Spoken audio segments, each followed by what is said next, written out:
Hello students, আমি গোবিন্দ রায়। GR science tutor পরিবারে তোমাদের সবাইকে স্বাগত। আজকে আমি ক্লাস 10 গণিতের অংশীদারি কারবার চ্যাপ্টার 14 অংশীদারি কারবার নিয়ে আলোচনা করব। তো স্টুডেন্টস, অংশীদারি কারবার নিয়ে আলোচনা করার জন্য আমাদের প্রথমে কয়েকটা জিনিস জানতে হবে। এগুলো হচ্ছে দেখো মূলধন। মূলধন কি? মূলধন বা ক্যাপিটাল। মূলধনের মোট পরিমাণ অংশীদারগণ সমান ভাগে ভাগ করে সংগ্রহ করেন অথবা সর্বসম্মত আনুপাতিক হারে মূলধন সংগ্রহ করেন। 2 হচ্ছে লভ্যাংশ বন্টন। অংশীদারদের সর্বসম্মত সিদ্ধান্তের ভিত্তিতে লাভ এ সমান ভাগে ভাগ করে নিতে পারেন। বি মূলধনের পরিমাণের অনুপাতে ভাগ করে নিতে পারেন। বা সি সর্বসম্মত অন্য কোনো চুক্তি অনুযায়ী ভাগ করে নিতে পারেন। যদি অংশীদারি চুক্তিতে লাভ বন্টনের কোনো সুনির্দিষ্ট নীতি বলা না থাকে, তবে ধরে নিতে হবে যে লাভ অংশীদারদের মূলধনের অনুপাতে বণ্টিত হবে। 3 ব্যবসা পরিচালনার সাম্মানিক ভাতা। ব্যবসা পরিচালনার ক্ষেত্রে অংশীদারদের প্রত্যেকে বা কেউ কেউ যদি সময় ও শ্রম দিয়ে থাকেন, তবে তার জন্য তাদের কী হারে সাম্মানিক ভাতা দেওয়া হবে তা চুক্তির সময় নির্ধারিত থাকে। এই ভাতা প্রদানের পর লভ্যাংশ বন্টন করা হয়ে থাকে। তো অংশীদারি কারবার হচ্ছে 2 প্রকার হয়। একটা হচ্ছে অংশীদারি কারবার হচ্ছে 2 প্রকার, একটা সরল, একটা হচ্ছে মিশ্র। সরল অংশীদারি কারবার হচ্ছে অংশীদারগণের নিজ নিজ মূলধন যদি সমান সময় ধরে ব্যবসায় নিয়োজিত থাকে, তবে তাকে সরল অংশীদারি কারবার বলা হয়। আর মিশ্র বা কম্পাউন্ড অংশীদারি কারবার, তো অংশীদারগণের নিজস্ব মূলধন যদি বিভিন্ন সময় ধরে ব্যবসায় নিয়োজিত থাকে, তবে তাকে মিশ্র অংশীদারি কারবার বলা হয়। এক্ষেত্রে প্রথমে প্রত্যেক অংশীদারের সমতুল্য মূলধন যেটা সময় সাপেক্ষে নির্ণয় করে নিতে হবে। তো আমরা এখানে অঙ্কগুলো শুরু করি। কোষে দেখি 14। এই কোষে দেখি 14 থেকে আমরা এই ভিডিওতে প্রশ্ন 1, 2 ও 3 নিয়ে আলোচনা করব।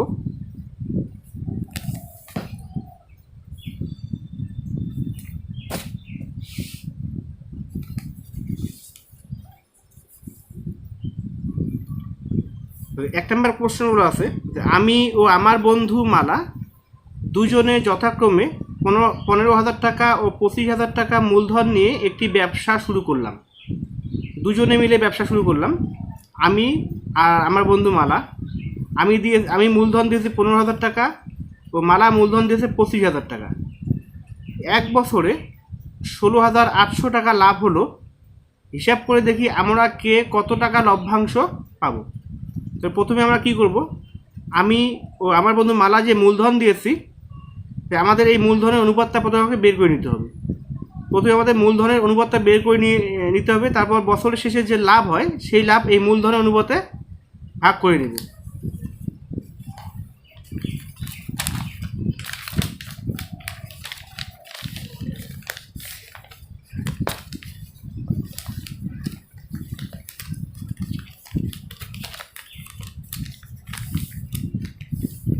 তো দেখো, আমরা অঙ্কটা শুরু করি।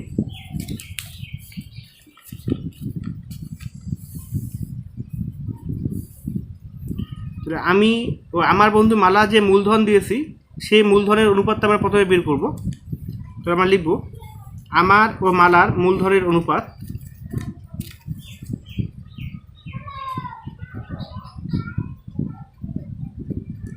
আমার ও মালার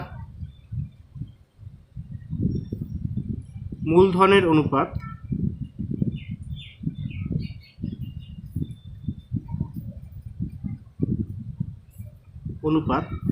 আমি মূলধন দিয়েছি হচ্ছে 15,000 টাকা। তাহলে 15,000 ইস্টু, আর মালা মূলধন দিয়েছে 25,000 টাকা। তাহলে 15,000 ইস্টু হচ্ছে 25,000। তো এখানে আমার 3টা শূন্য, এখান থেকে 3টে শূন্য কেটে দিব। 3 × 5 = 15, আর 5 5 হচ্ছে 25, তাহলে আমরা এখান থেকে অনুপাতটা মূলধনের অনুপাত আমরা পেয়ে গেলাম 3:5। এবার এই মূলধনের অনুপাতে বছরের শেষে যে লাভ হয় সেই লভ্যাংশ আমরা বন্টন করে নেব। তো বছরের শেষে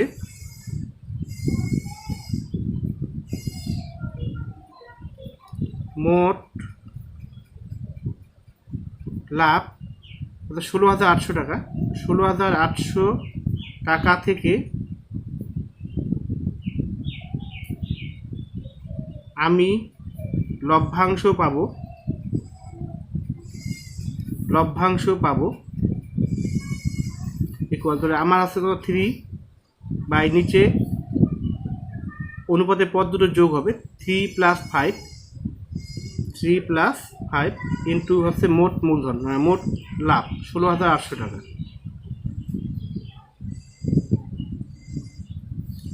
তাহলে এখান থেকে আমরা বের করবো 3/5 আর 3 যোগ করে আছে 8 গুণ 16,800,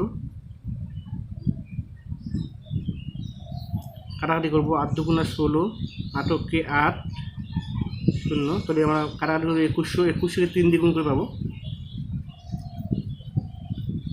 6,300 টাকা। আমি লভ্যাংশ পাবো 6,300 টাকা এবং মালা লভ্যাংশ পাবে ইকুয়াল, তাহলে মালার আনুপাতিক ভাগহার আছে 5/3 + 5 অনুপাতে পদ দুটো যোগ 3 + 5 ইন্টু আছে মোট লাভ 16,800 টাকা, 5/8 ইন্টু 16,800, 8 × 16, 8 × 8 2100, গুণ করে পাই আমরা এখান থেকে 10,500 টাকা। তো এখানে আমি লভ্যাংশ পেলাম 6,300 টাকা এবং মালা লভ্যাংশ পেল 10,500 টাকা। তাহলে এই দুটো আছে অ্যান্সার। 1 নম্বর প্রশ্ন হয়ে গেল।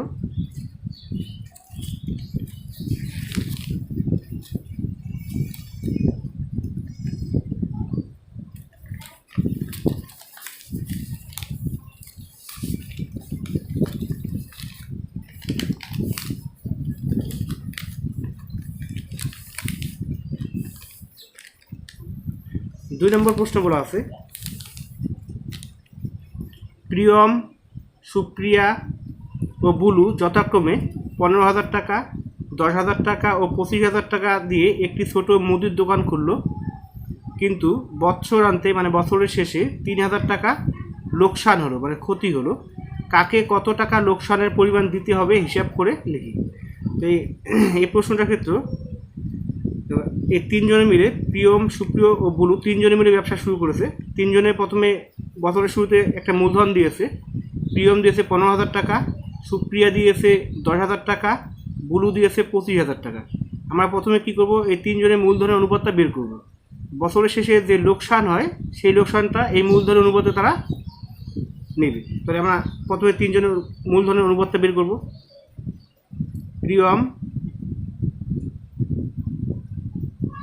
সুপ্রিয়া ও বুলুর মূলধনের অনুপাত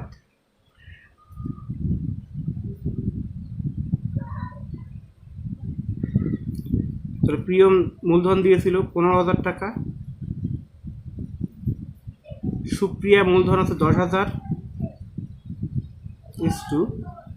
বুলুর মূলধন আছে 25,000। তো 3টা করে শূন্য কেটে দেব। এবার 5 দিয়ে কাটবো, 3 × 5 = 15, 5 × 2 = 10, আর 5 × 5 = 25। তাহলে আমরা এখান থেকে অনুপাতটা পেয়ে গেলাম 3:2:5, মানে মূলধনের অনুপাতটা আমরা এখানে পেয়ে গেলাম। এবার বছরের শেষে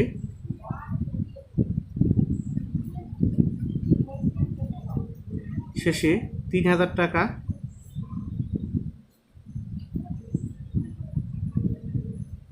লোকসান হলে প্রিয়ম লোকসানের অংশ নেবে, প্রিয়ম লোকসানের অংশ নেবে অংশ নেবে, তবে পিএমের ক্ষেত্রে পিএমের আনুপাতিক ভাগাহার হচ্ছে 3/, অনুপাতের পর 3টি যোগ করব নিচে 3 + 2 + 5 ইন্টু 3000 টাকা, তাহলে 3/10 ইন্টু 3000, তাহলে 0 0 কেটে দেবো, তাহলে এখানে কাটলে 3 গুণ করে 3 × 9, তাহলে 900 টাকা। সুপ্রিয়া লোকসানের অংশ নেবে,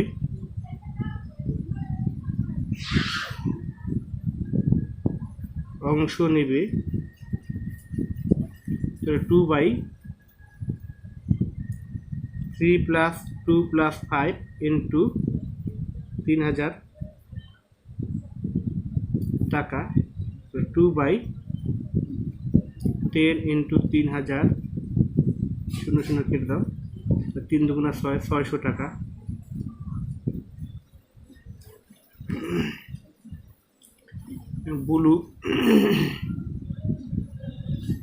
বুলু লোকসানের অংশ নেবে,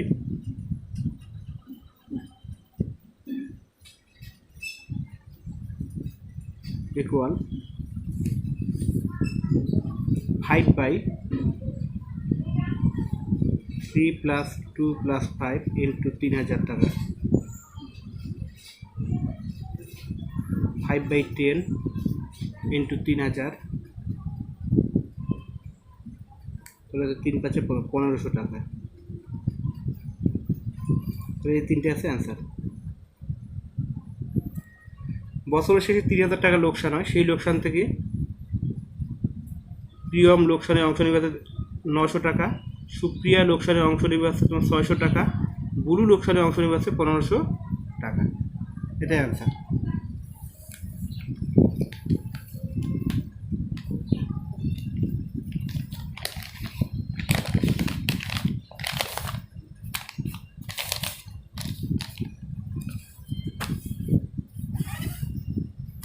তিন নম্বর কোশ্চেন, শোভা ও মাসুদ দুজনে মিলে 2,50,000 টাকার একটি গাড়ি কিনে 2,62,500 টাকায় বিক্রি করলেন।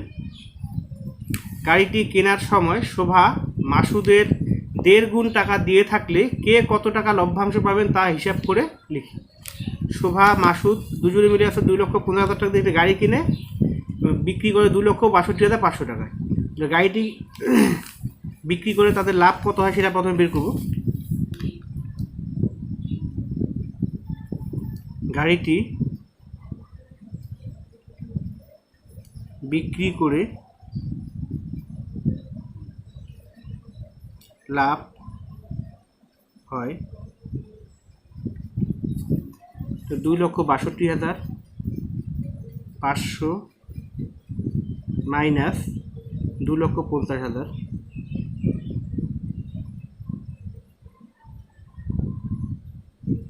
টাকা। তো এখান থেকে আমরা বিয়োগ করে পাবো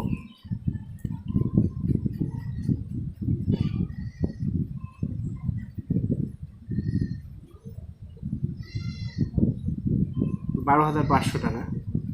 এই 12,500 টাকা তাদের গাড়িটি বিক্রি করে লাভ হয়। এবার গাড়িটি কেনার সময় শোভা মাসুদের 1.5 গুণ টাকা 1.5 গুণ টাকা দেয়। শোভা মাসুদের 1.5 গুণ টাকা দেয়, তাহলে ধরি মাসুদ মূলধন দেয় x টাকা, তাহলে সুতরাং শোভা মূলধন দেয় মাসুদের 1.5 গুণ, তাহলে x ইন্টু 1.5 গুণ বলতে 3/2 এত টাকা। এখান থেকে আমরা পেলাম 3x/2 টাকা। এবার এই দুজনের মূলধনের অনুপাত আমরা বের করবো। তাহলে শোভা ও মাসুদের মূলধনের অনুপাত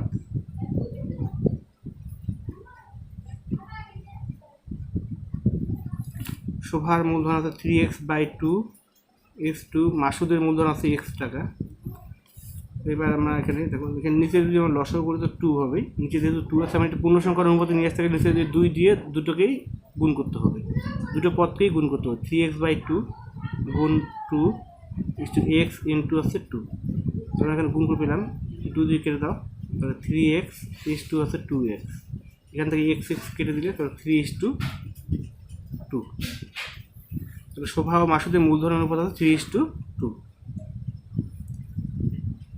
তাহলে সুতরাং শোভা লভ্যাংশ পাবে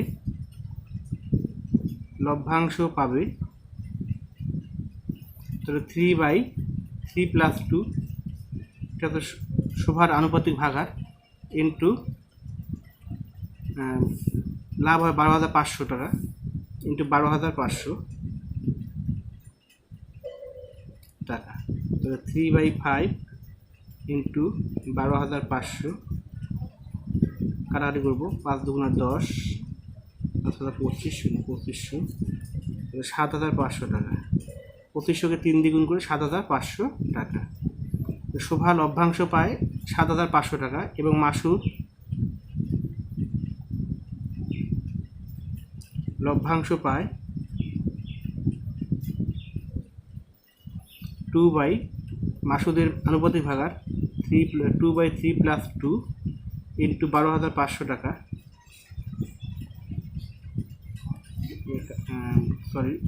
3/5